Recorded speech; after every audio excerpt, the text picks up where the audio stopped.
Today I fucked up by showing the world, and my sister, my battle penis. So yesterday there was a thread on Today I Fucked Up, still on hot at the moment, about a girl insulting a guy's micro penis. One of the comments then discussed how maybe he was a grower, not a shower. As someone who suffers from this condition, I told my story, and after an inbox full of demands and pleas to show it, I did so. Here is the comment in question. Images there of me from normal limp to half-mast of where I should be if I were a shower, not a grower like most guys. Well, about an hour ago I got a text from my sister, asking me if it was me. He recognized my bathroom. Tried to play it off, but there was no escaping my culpability. You're fucking disgusting, I never wanted to see that. She has yet to respond. So I guess I'm going to double fuck up and double down. I got too many good responses from both men and women thanking me, or telling me how they never knew this was possible, and a lot of people told me they felt better about themselves. Ouch. So pretty sure my sister won't be talking to me for a while, but oh well. Edit, due to demand. Bonus photos posted on that link. In all my glory. Seriously,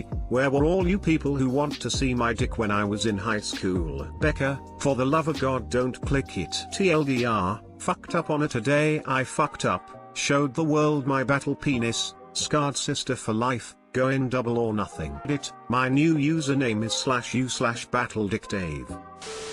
I really don't wanna see your dick, but I am curious. Okay, I looked. I don't think it grows, it undergoes metamorphosis. Lol. I'm a pretty butterfly. Bro, that's on her. You did a good thing for people. I'm standing with you in solidarity, homie. Keep fighting the good fight. I second this. I for one think this has been a fantastic step for everyone. As a woman, I did not know this was possible, and this information has helped shape a new mindset for me. Thank you, Op, and I'm sorry about the collateral damage with your sister. I can't imagine the horror, as someone with brothers. But thank you. I never wanted to see that. The fact that you found it and clicked the link and recognized my bathroom says differently. Do we need to go on Maury for you to work this out? The whole point of siblings is to mentally destroy each other until you are desensitized permanently. Eventually you'll have to hear the graphic version of childbirth from her at a family Christmas or Thanksgiving, so at least you can take the high ground and point out to her that at least you didn't force it on her while she was eating. I once walked in on her banging two guys. This was before she found Jesus. She didn't have to ask. That's on her. Keep your chin up.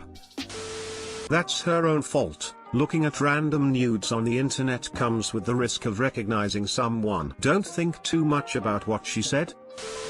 Today I fucked up by accidentally faking my own death.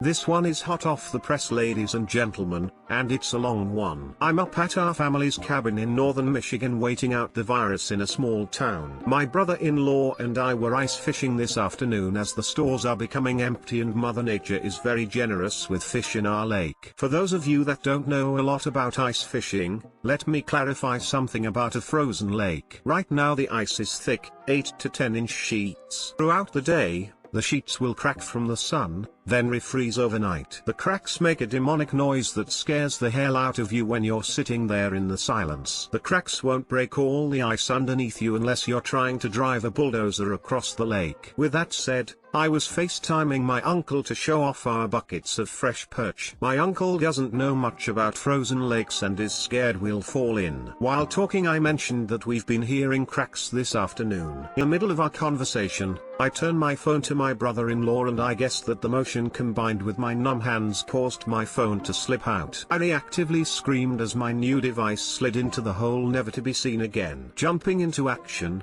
my brother-in-law and I were trying to figure out ways to get it out as we were only in about 10 feet of water. About 2 minutes later, I hear yelling from the shore. My sister is frantically trying to figure out how to get out to our tent on the ice. Confused at this point, my brother-in-law and I remember that we were FaceTiming my uncle when I dropped my phone.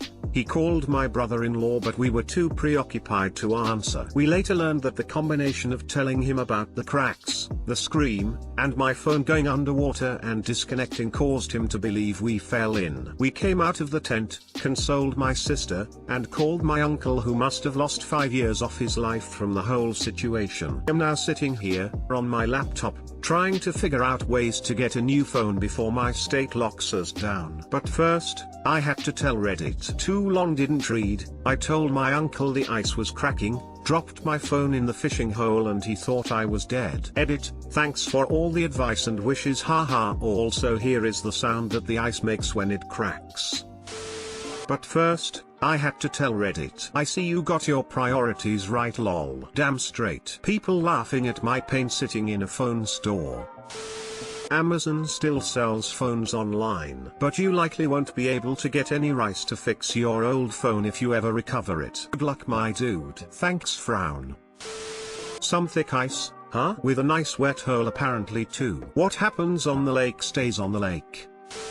Well, that considers their stores essential services. Every business owner considers their business to be essential services, because it's essential to their own wallet and they can't tell the damn difference. Today I fucked up by not wearing pants. I needed to top up some groceries while our stores have stock, and while I'm at it, I might as well grab a bunch of stuff. I ordered over $300 of groceries, so it was a lot. And because I'm very committed to quarantining, I opted for the drop-off at the front door and please don't talk to me delivery option. Works for me since I'm not wearing a bra, only a tank and boy shorts. Get a notification on my phone that my groceries have been delivered. A little weird that they didn't even ring the doorbell, but oh well. Stealth delivery really means business. I step outside, no groceries anywhere in sight. I'm like, okay? I wasn't even sure what to do. Did my driver run away with my goods? I don't even know at this point. As I'm squinting off into the horizon under the blazing sun, I notice a woman outside of her house down the road from me with her hands on her hips staring at a huge pile of groceries someone had left on her porch. So I'm running down the road, holding my boobs so they don't bounce in my face, and blinding the passerbys with my glowing white legs and butt. I'm like, stop. Those are my groceries. A little surprised by the aggression in my voice. Where did that come from? It's not like she was stealing them. He's like, oh, okay.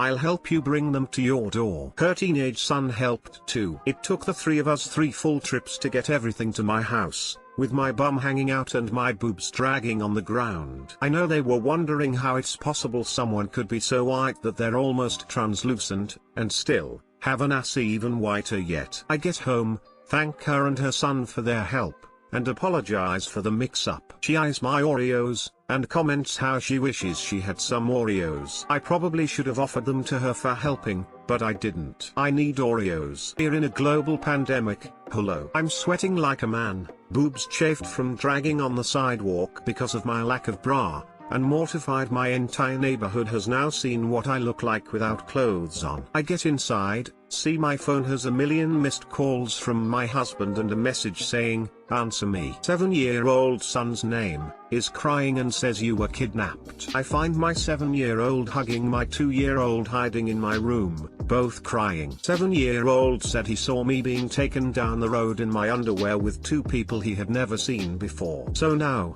I just got finished disinfecting all my groceries, but it probably doesn't even matter. I've been stuck inside my house for weeks with no contact with the outside world, only to have my neighbors touch all my stuff, breathe within 6 feet of me, all while parading practically naked through my neighborhood like the trollop I am. DL, doctor, I had Walmart deliver my groceries and I wasn't wearing any pants. They delivered them to the wrong house, so I ran down the road in my underwear. My kids called my husband and told him I was being kidnapped with no clothes on. Edit. 1. This was meant to be light-hearted, and I think some of you excitable lot are taking this way too seriously. 2. I'm not hoarding food. Those of you who don't know how much it costs to feed an entire family for 2 weeks, well, now you do. 3. I put the package of Oreos and a thank you note on their doorstep later in the day, just FYI. 4. Thanks for the awards and to the people who get my humor. I'm glad you enjoyed it. NGL, when I clicked on this I was positive it was going to be a boring story about being caught pantsless on a conference call. You could always order some Oreos delivered to your helpful neighbor's house. Oreos are a great thank you. And you don't have to give up yours. It's not like they won't deliver to her. Well, order them to your house again and surely they will end up on her doorstep again. You should have offered up them Oreos too. They didn't have to help you but they did. Right. The real MVPs here are the neighbors. Up is clearly concerned about the close proximity, but if you look at it from the neighbor's perspective, they helped someone out of goodwill, and potentially put themselves at risk doing so. I definitely send some Oreos their way. You have successfully traded a friendly neighbor for a packet of Oreos. Just walk back down the road one more time to give them the Oreos please. But the Reza pandemic.